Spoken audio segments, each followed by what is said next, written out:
biologi kali ini. Baiklah, kita masih melanjutkan materi pelajaran kita sebelumnya, yaitu masih mengenai struktur dan fungsi jaringan pada tumbuhan. Nah, kali ini kita akan melanjutkan jaringan dewasa, masih jaringan dewasa, yaitu mengenai jaringan penguat dan jaringan pengangkut. Kalau sebelumnya yaitu jaringan pelindung dan jaringan dasar. Kemudian yang akan kita bahas juga pada pertemuan kali ini yaitu mengenai proses pengangkutan pada tumbuhan. Nah, tujuannya juga jelas bahwa yang pertama menjelaskan jaringan penguat pada tumbuhan, yang kedua menjelaskan jaringan pengangkut pada tumbuhan, dan yang ketiga yaitu menjelaskan bagaimana pengangkutan pada tumbuhan. Baiklah, kita lanjutkan materi kita berikut itu. Baiklah, kita mulai pembelajaran kita masih mengenai jaringan dewasa, yaitu jaringan penguat dan jaringan pengangkut. Nah, pada pertemuan sebelumnya kita telah membahas mengenai jaringan pelindung dan jaringan dasar. Jaringan penguat pada tumbuhan digunakan untuk memperkokoh tubuh tumbuhan. Nah, berdasarkan bentuk dan sifatnya, jaringan penguat dibedakan menjadi yang pertama jaringan kolenkim. Jaringan kolenkim memiliki ciri-ciri. Yang pertama, tersusun atas sel-sel hidup. Kemudian, dinding selnya tidak mengandung lignin, tetapi mengandung selulosa, pektin, dan hemiselulosa. Kemudian berikutnya merupakan penguat utama organ-organ tumbuhan yang masih aktif mengadakan pertumbuhan dan perkembangan.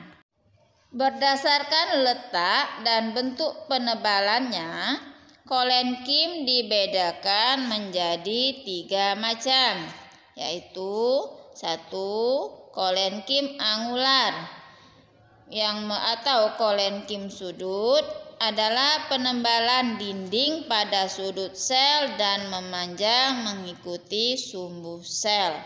Contoh pada daun vitis dan begonia. Kemudian yang kedua, kolenkim lamelar atau kolenkim papan adalah penebalan dinding pada dinding tangensial atau sejajar permukaan sehingga seperti papan yang berderet. Contoh pada korteks batang sambucus. Kemudian yang ketiga, kolenkim tubular atau lakunar adalah penebalan pada dinding yang menghadap ruang antar sel. Contohnya pada tangkai daun salvia. Jaringan penguat berikutnya adalah jaringan sklerenkim yang memiliki ciri-ciri yaitu 1. Terdiri atas sel-sel mati dengan dinding sel tebal. Yang kedua, hanya terdapat pada organ tumbuhan yang tidak mengadakan pertumbuhan dan perkembangan. Kemudian yang ketiga merupakan jaringan penguat dengan dinding sekunder yang tebal dan terdiri atas lignin. Jaringan sklerenkim terdiri atas serabut sklerenkim dan sklereid. Nah, yang disebut dengan serabut sklerenkim atau serat sklerenkim berupa benang panjang dalam berkas pengangkut. Serabut biasanya merupakan suatu seludang yang berhubungan dengan berkas pengangkut atau dalam kelompok yang tersebar di dalam xilem dan phloem. Kemudian, sklereid atau sel batu terdapat pada semua bagian tumbuhan, terutama di dalam kulit kayu, pembuluh tapis, buah, dan biji. Baiklah, jaringan dewasa berikutnya adalah jaringan pengangkut. Nah, berdasarkan bentuk dan sifatnya, jaringan pengangkut dibedakan menjadi yang pertama, jaringan silem yang berfungsi mengangkut air dan unsur hara dari akar ke daun. Silem terdiri atas unsur trakeal atau trakea dan trakeit, kemudian serabut silem dan parenkim silem. Unsur trakeal merupakan unsur yang berperan dalam pengangkutan air dan zat terlarut di dalamnya. Kemudian serabut silem merupakan sel panjang dengan dinding sel yang biasanya berlignin. Serabut silem ini ada dua, yaitu trakeit dan serabut libriform. Kemudian parenkim silem tersusun atas sel-sel yang masih hidup dijumpai pada silem primer maupun sekunder. Nah, parenkim silem ini berfungsi sebagai tempat menyimpan makanan cadangan. Ada dua macam, yaitu parenkim kayu dan parenkim jari-jari empulur. Jaringan pengangkut yang lainnya adalah floem yang berfungsi mengangkut dan mengedarkan zat-zat makanan hasil fotosintesis dari daun ke seluruh bagian tubuh tumbuhan. Nah, floem ini terdiri atas beberapa sel hidup dan mati, yaitu meliputi unsur-unsur kibral, sel-sel tapis dan komponen tapis, kemudian sel pengiring, sel albumin, parenkim, floem, dan serabut floem. Baiklah, kita lanjutkan dengan proses pengangkutan pada tumbuhan. Pada tumbuhan tingkat tinggi terdapat dua macam cara pengangkutan air dan garam mineral yang diperoleh dari tanah, yaitu pengangkutan yang pertama, pengangkutan ekstravaskular. Pengangkutan ekstravaskular merupakan proses pengangkutan di luar pembuluh angkut. Proses transportasi tersebut dapat terjadi melalui dua cara. Yang pertama, simplas, merupakan pengangkutan air beserta zat terlarut dari sel-sel melalui sitoplasma. Transportasi simplas dimulai dari sel-sel rambut akar ke sel-sel parenkim korteks, endodermis, perisikel, silinder pusat, dan akhirnya ke silem. Berikutnya transportasi apoplas, merupakan pengangkutan air dan zat terlarut di dalamnya melalui ruang antar sel.